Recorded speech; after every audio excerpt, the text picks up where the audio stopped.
I'm going to try to talk about next generation funds, and especially the post-pandemic scenarios for training.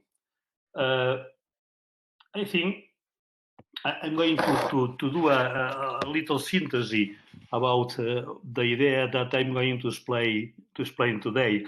My idea is the new funds can be appropriate if we spend money in a properly way, because we have a very important change at this moment. We have been talking already about this structural change, the climate change, the demographic change, and technological change. They are very important, and I think the pandemic has accelerated these changes. So we need obviously adapt our educational system, our training system, our continuous training system to this change. And we have to do it properly, because if we don't do it, the funds can be waste without any effect. We have been working about this question, and we have found some scenarios where, depending on the politics of every state, the funds can be well used or bad used. In any case, I think that about training people, I think I have three main ideas that I would like to express before ending, because it is at the end of my presentation. Before ending, I would like to say that for me, which are the main ideas. The first idea is that at this moment, the profile of workers must change. And it has to be, at the same time, more versatile and more specialized. We need something that seems a contradiction, but I think the transversal training of the workers should be more strong, more important. Second question, second idea, second thing. ICT and foreign language become the new literacy on the 21st century. Everybody has to know well ICT and foreign language. And third idea is that the so-called soft skills must be incorporated into the initial and continuous training of workers. This is the idea that I am going now to develop. I will try to adjust to my time, but this is the main idea. The funds. Obviously, there are new important funds from Europe, probably the most important ones from the beginning of the Union. These funds have to allow the recovery of the European countries towards a green and digital economy. So it has to be more a transformation than a subsidies plan. We have to spend this money to transform our economies better than to subsidize, to pay the situation subsidized. And I think the success of the fund will depend on achieving a mix of reforms and investments. You have to know that the leading role belongs to the states, with the European control will be more focused on the results than on a specific spending. So the states can build their own plan, and they can spend the money in their politics to go out to the crisis. So in this situation, I think we need a deal of training, because we have already talking about the great changes, no? These the great changes that the new economy will be especially deeply affected. and the nature of work also will be very effective. So the initial training and the training for people, the continuous training, is fundamental for our society. In my opinion, I can say that I think that, well, it probably should be more interesting to spend money on training people and retaining more than in the job creation of people. Well, there is a plan in Spain. There is a plan of recovery, transition, and resilience plan called Plan de Recuperación, Transformación y Resiliencia. And each state of the Union has designed his own plan. In Spain, was presented on April 20th, 2021, called Plan de Recuperación, Transformación y Resiliencia, and it is divided in 10 large sections called levers. Levers, something that is going to help to recover the economy. So 10 levers and 30 components. The budget is very huge. It's 69,528 million euros. I think it's a very big budget, so it's interesting. And the budgets are different in every country. For instance, in Bulgaria, it represents the 50% of his GDP, and in Germany, it is almost insignificant. So there are different. In Spain, is more or less 5%. There are 3 components in the Spanish plan, which I think that affects training in small and medium enterprises. The first one, we can find it in the level 5, and it's the component number 13, both to the SMEs companies. The budget for this plan is 4,894 million euros. It's also important. It's the 13th component, and it plans to reform a more favorably regulatory framework for these small enterprises, these small and medium enterprises, and promote and create innovative emerging companies. We know that innovation is essentially in the small companies. The most important innovation that is at this moment producing in the world is fundamented essentially in the small companies.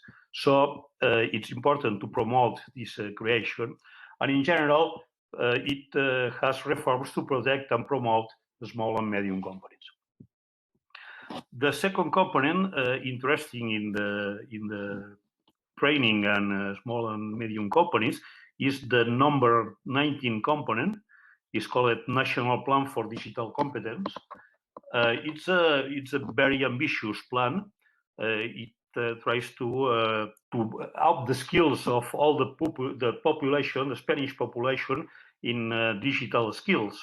So it's important because obviously it's one of the challenges in this new situation.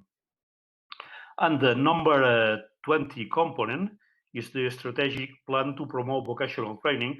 The aim is to establish a unique vocational training system, integrating educational web for the employment, and do the modernization of all the system. Well, every found is presented in a changing society. How is changing society, and why these founds can be used? I think the sufficiency of the founds will depend on the use. If we use founds to subsidize the economy and working people, or to restructure our economy and train our people to face new challenges. This is my idea, and I think the sufficiency, it will depend on our ability to make a good diagnosis of where we are, to know what are the main challenges that we face, and what is our goal when applying the expenditure funds.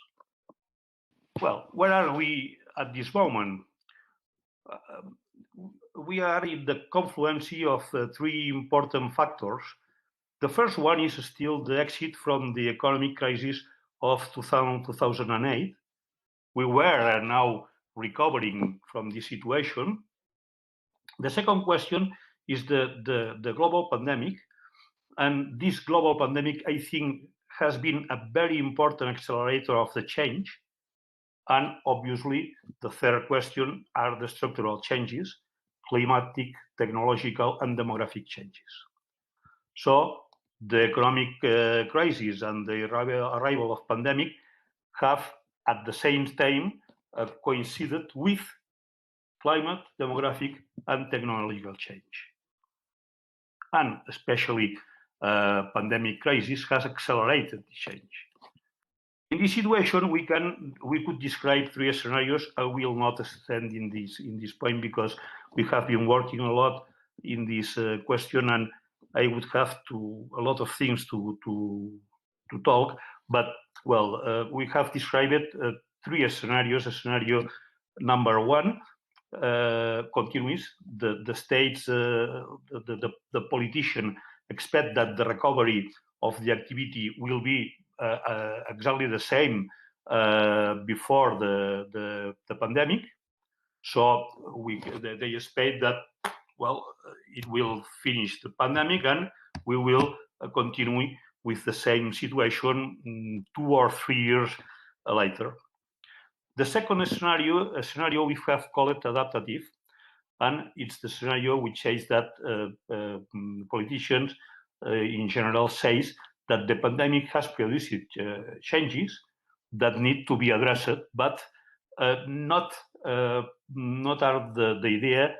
is the idea to transform the economy, which is the scenario 3 that we call transformer, and that we can recover the activity based on the new parameters derived from the change that have been accelerated by the pandemic.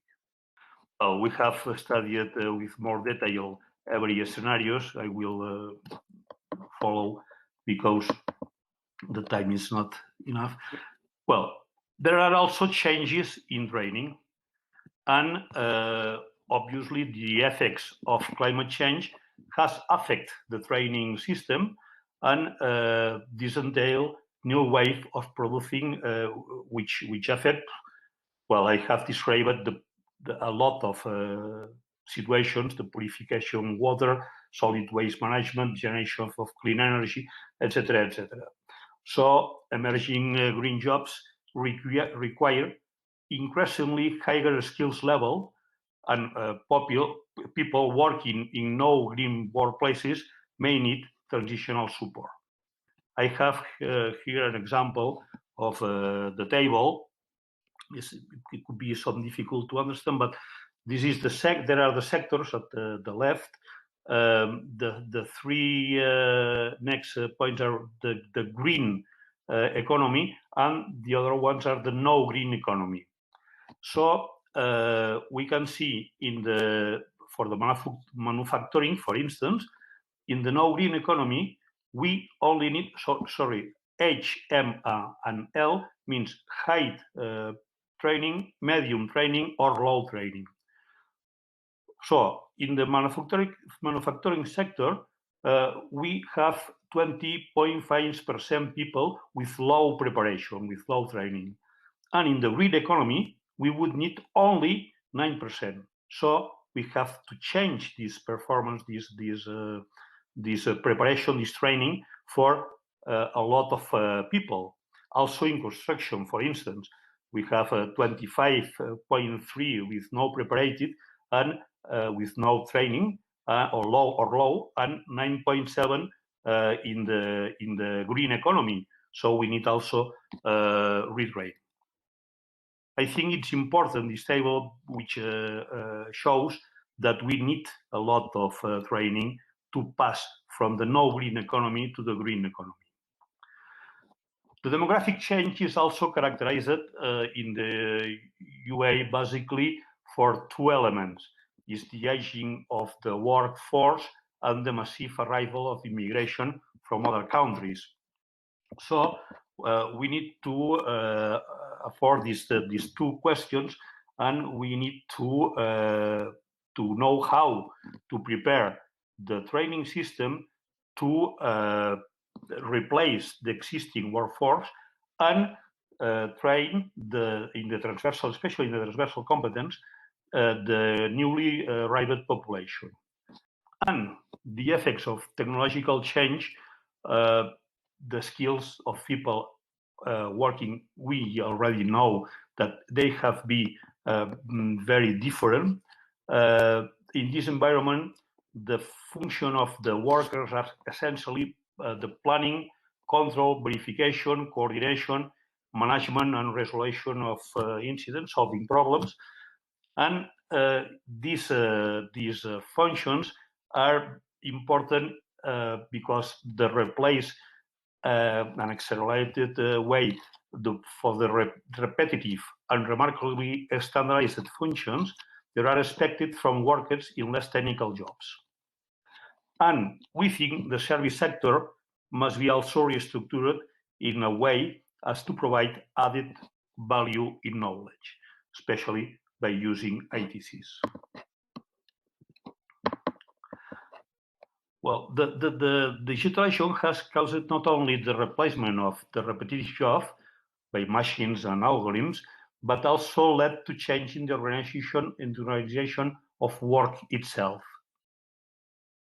They have been important since the crisis of 2008 in the industrial sector, but now they are beginning to have great effects also in service sector.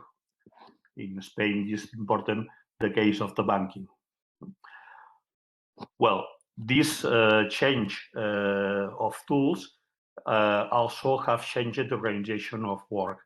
The concept of company change, the concept of work plans as well, it has changed, etc.